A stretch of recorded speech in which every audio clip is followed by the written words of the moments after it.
All right. Hello, everyone. This is Mikey Cuento, and this is. I'm Josh Flores, Josh Flores.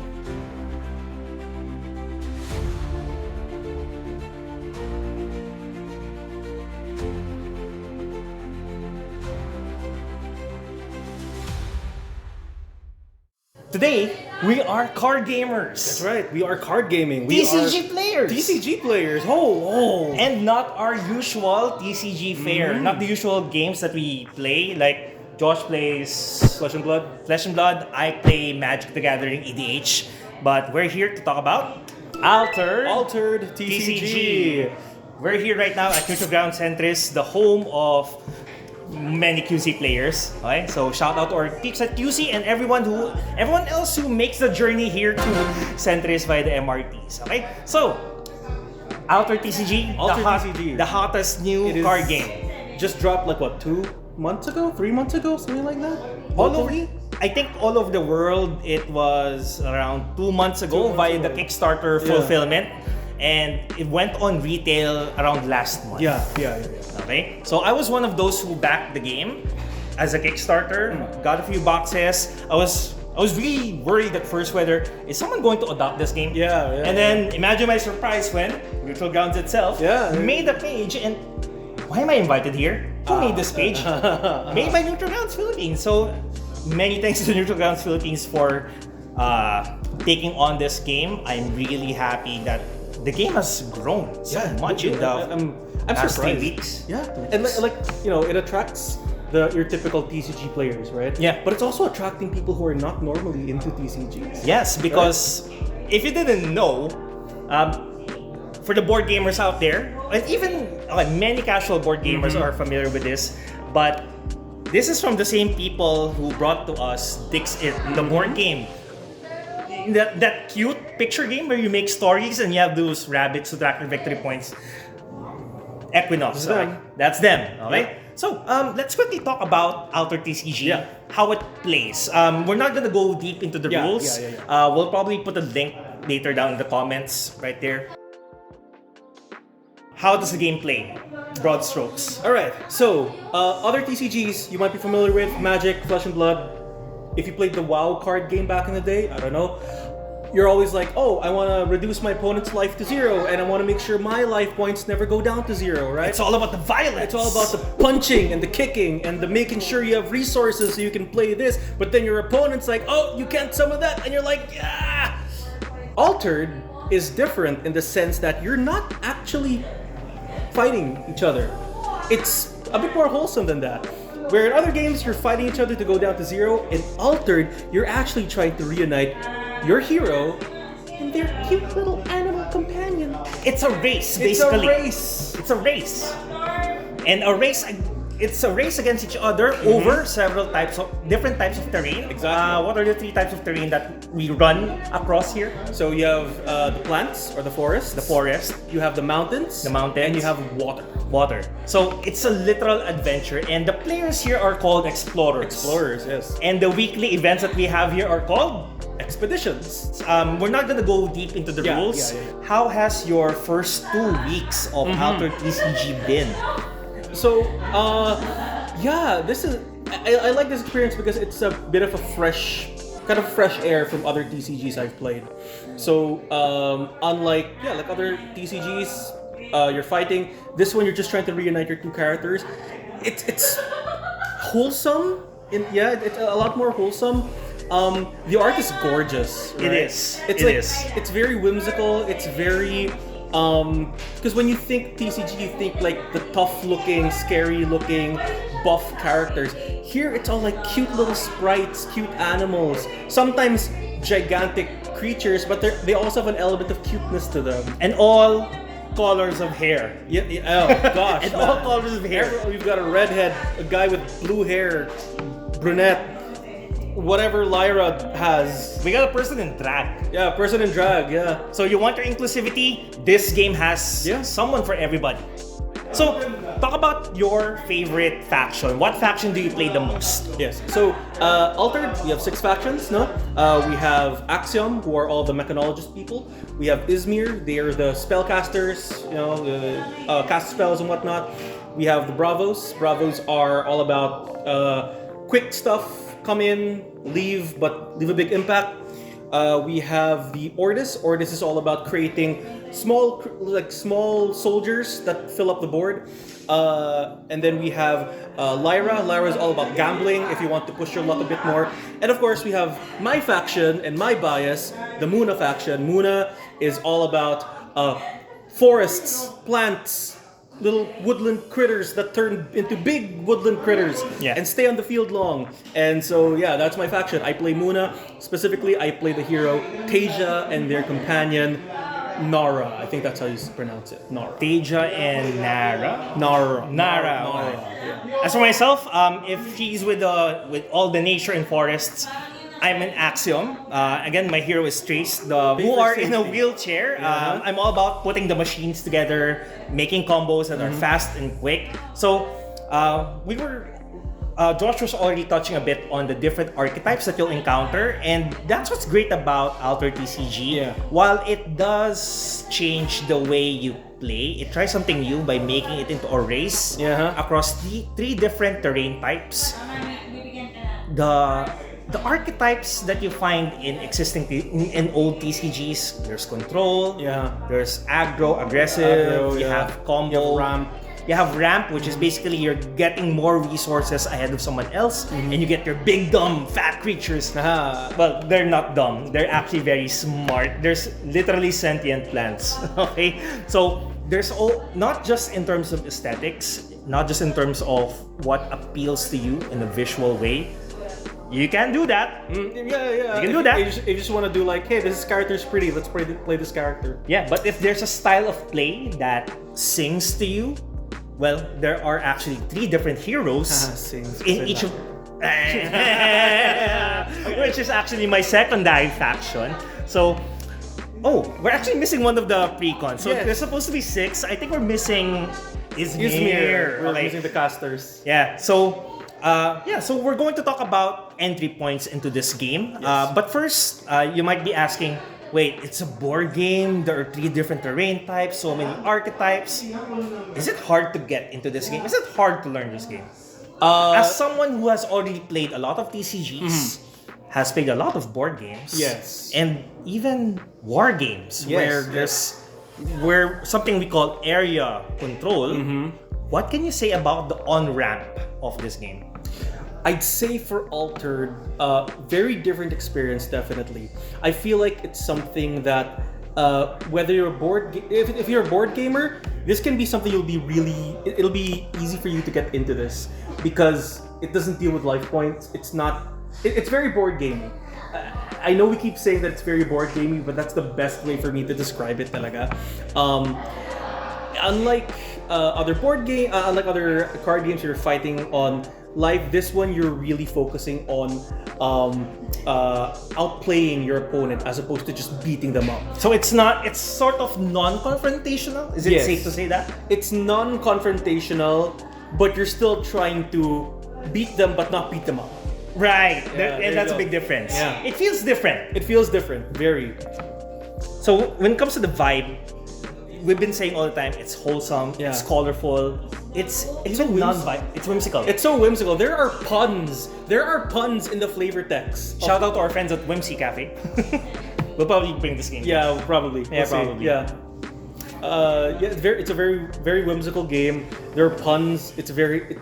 They recognize that there's a humor in some of these cards and the effects, and they roll with it. They're like, this is probably funny. The people reading these cards are gonna get this joke or get this reference. Let's put that in. Yeah. And the best thing about this game is that aside from all of the many archetypes, like playstyles you can choose from, and 18 different heroes that you can choose according to your visual or even mechanical preference, it plays really quick. It is very quick. Really quick. No? So if you come on over here to Neutral Grounds Entries or any of the Neutral Grounds branches near you, and we got several, we're gonna list them down later. No, you can. And when you go to any of those branches, you can ask for a demo. We have demo decks. Yeah, we have 6 different demo decks that you can ask for, and the staff that we have will be ready and prepared to show you how to play. And lately, in the past ever since the game landed, there's almost always someone at the store who's an actual player who'll be glad to help you out, even throw commons your way. Okay? Which now brings us to the concept of ownership in this game. The QR codes. There is an app for this game. There is an app. First, we have the official Altered app, which is which has your player profile, your card collection, which you will populate using a system called the QR scanning. Yes. So upon opening a pack, which we will do later because me and Josh are gonna do some pack wars. Yes. And and because we've been raving about how nice the cards look, might as well show them to you. But upon opening your pack, you bring out your app and open the scanner, scan the QR code, and it's yours. Automatically forever. added into your collection. And what's the benefit? What are the benefits of having that in your collection? Why would you like to scan the card? Isn't it more valuable if you just, keep it on scan? Tell people it's on scan. When you scan the card, it officially becomes yours, right? So whenever you join a tournament or you join an official event and there's a deck building thing, you can only have the cards that have been scanned into your app when you submit your list. So let's say you lose a card. Let's say, we have this really good card, but you can't find it anymore. If you own it, if you own the digital copy, you officially own that card and you can just print it out. Or they can print it for you and ship it to wherever you are. And it's a replacement as long as you still have the digital ownership of that card in the app. And you can only include as many copies that you have scanned into your deck that you have in your collection. Now imagine never worrying about having your physical card stolen or losing it in a flood. And to our foreign friends who are watching this, and I hope there are, we're in the tropics. My place gets flooded like crazy. I've had so much typhoons. I've had cards that are like, one day they're there and one day they're on the floor and muddy and unusable. So, and we know this is a game. These are game pieces, and we shouldn't really look at them too much as investments. But the thing is, you spend money on them. Spend money. Real money. Cardboard is cardboard, man. Yeah. And like, when you scan your cards, like he said, it's an inventory. There's an automatic inventory. How many times have you guys played a card game, any card game in the past, and been like, how many of these do I have? How many of these do I have? Right? Bit of a nightmare. But with this, when you scan it, you're like, okay, I have 5 of these, I have 4 of these, I have 4 of these, I can sell 1 of them, I can sell maybe 2 of them, right? So it gives you that convenience. Yes. It gives you that security and convenience. Yes. Now you don't have to worry. Okay, sige, let's say someone steals the card. All right, they can't use it. So they can't use it. And how do we get that card back? Very simple. We contact Equinox through the app. As of the time of recording, and by the time this video uploads, although they did promise that function will happen around this month, around this quarter. You can contact Equinox through the app and order printed copies of your card. On the floor. What makes Altered unique, aside from the innovative gameplay, the racing mechanics, the digital ownership, and the security it comes with, the unique cards. Okay, but before we get into the uniques, deck building in this game is also limited by having 3 unique cards, 15 rares, and as many commons as you can fit in a deck of 40 cards, which includes your hero. So unlike other TCGs where, maybe I want my deck that's all full of rares. In this game, there's a limitation to that. Yes. Because only 18 of your cards can be in that powerful slot. Every card exists 3 times in this game as a common, as a rare, or as a unique. And it's up to you how you want to budget that. So for example, going back to the Hydrocana, It exists as a common, a rare, and a unique, but only up to 3 copies. So one way I can do it is I can have all of it in common. How about you? How do you ratio your my Hydrocanas in my Muna deck? I have 3 rares, and that's all I can put. 3 rares of that Hydrocana. And if Josh opens a unique Hydrocana later, Which I'm hoping I do. Yes. Because Hydrocana is... it's really good. He can budget his rare slot to have 2 rare Hydrocanas and 1 unique. Yeah, that frees up 1 rare slot for any other card. And the thing is, the uniques are objectively better versions. But again, unlike other TCGs, you are never forced to have a deck that's all rares. Yep. Because they're pretty hard to get sometimes. No? Yeah. Oh, wow. And speaking of hard to get, the uniques. Let's talk about the uniques. Okay. So, as we mentioned, there are commons and there are rares, right? Common cards, typical stats, right? They have typical stats in the card. Rares, usually slightly better stats. Either they have better stats or they have a reduced cost, or they have a higher cost but they have better effects. But they're still based on what the common card is. So it's not too far off. It's not too from far the off. base effect. Okay. Yeah. Uniques are kind of a wild card, right? So a unique will always be Literally a wild card. Literally a wild card. So why are they called uniques in the first place? When you get a pack of Altered and you draw a unique card, the reason why it's called unique is because that is the only version of that unique in the entire world. Let's say you draw a card that's unique, like that is yours. 1-to-1, you will never find another unique like that. Yes. It will still have a similar effect to its common and rare counterparts, but all the other stats, all the other costs, and all the other special effects is exclusive to that unique that you have. How do you get into the game? Well, first off, our lovely friends here at Neutral Grounds have a bit of a promo going on. They're playing right now. And they're playing inside. They have a bit of a promo going on right now. So if you buy any 2 of the starter decks that you see here, Two different starter decks that you see here, you also get a free Kickstarter pack. Oh right, Kickstarter. It is a Kickstarter pack. It is a Kickstarter. That's right.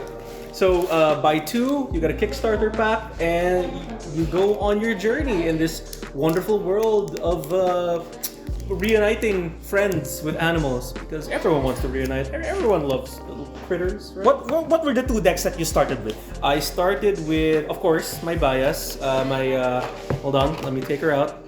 She's in a lovely case because, of course, she is. My bias, my Tasia, and my Nara.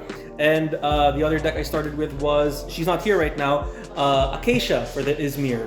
I wanted Izmir because I used to play blue back in Magic, and I like going big with plants in greens. Yes, you want to grow. I want to grow and be big. I want to Yes. stay. Yes. I want to build. I want to make a garden. That's what you're doing with Moon. You're making a garden. Go home or go big. Yeah. As for myself, I started with Bravos and Izmir, neither of which I'm playing right now because I discovered that, hey, these are good starter decks because I actually played them on Board Game Arena first. So yeah, we're gonna talk about that in a bit now. So I started with Bravos and Izmir with 2 very basic decks. But as I started opening packs, I realized, hey, I think I like Muna and Action. So those are my 2 mains right now. I have the Forest, Nature, and I have the Machines and the Robots. I'm playing those 2 exclusively, especially on Board Game Arena. And speaking of Board Game Arena, if you remember, the app, no, when you scan the cards on the app, they get added to your permanent collection. And then the app can interface with Board Game Arena. It's a free app. Yep, It's a it's free free. browser app. And you know what else is free?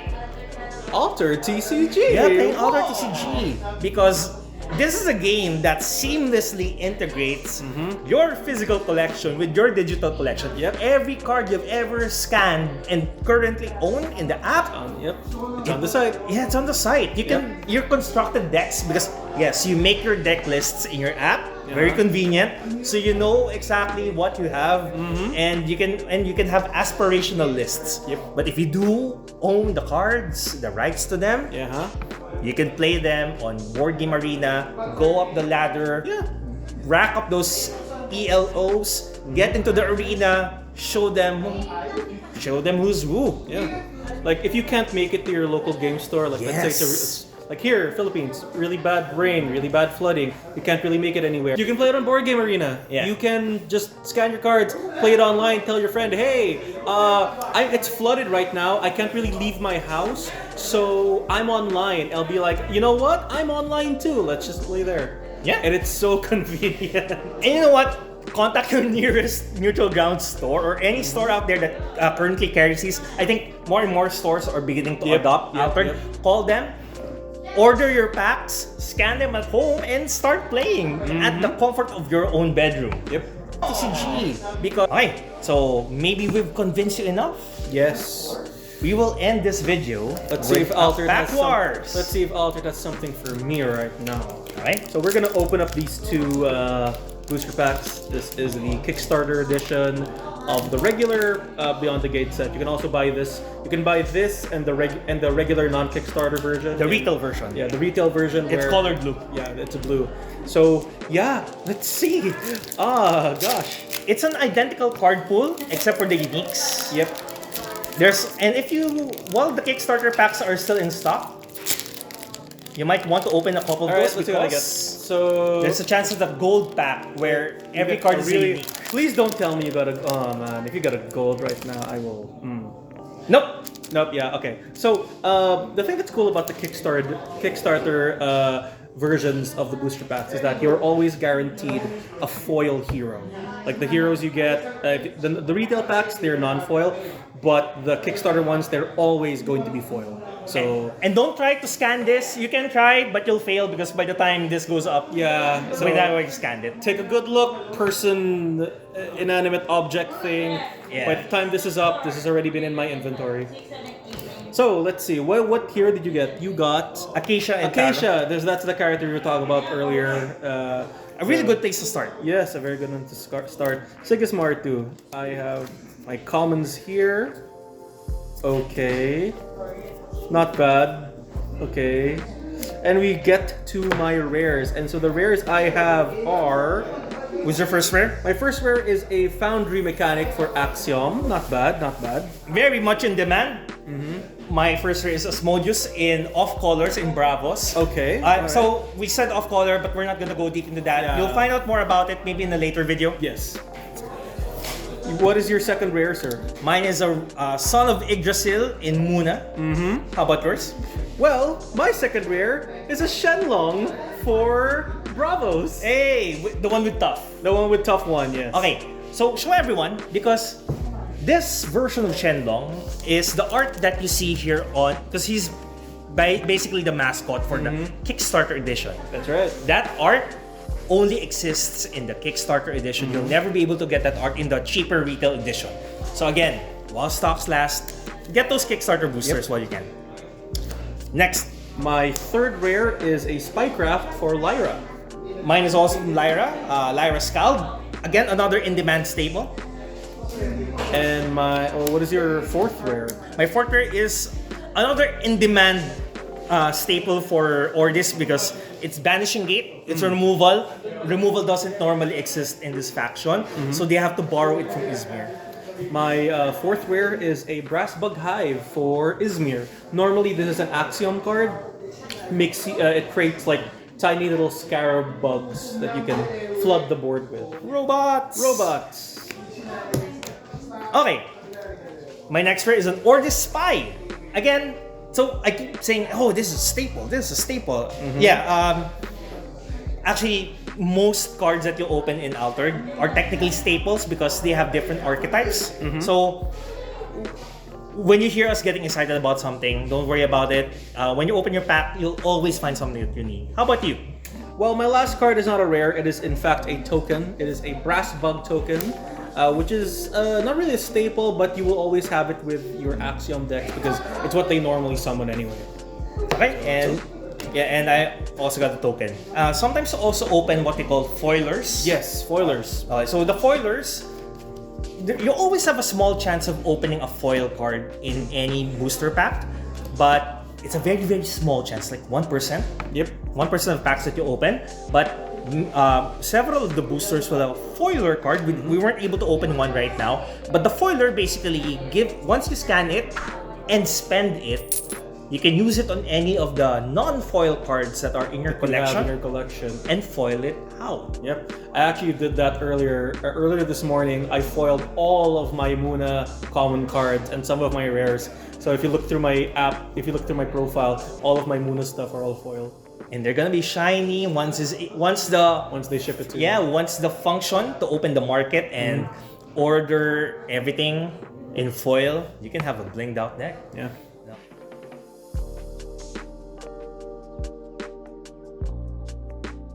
That's it. That's all we have to share about Altered TCG. Any final thoughts on the game, Josh? Muna best faction.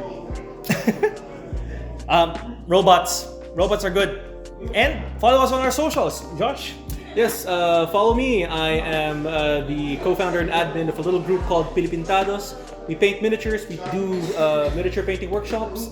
Sometimes we judge competitions as well. So follow us on Facebook. That is Pilipintados and Pilipintados Community. You can also follow me as well, Juice on social media.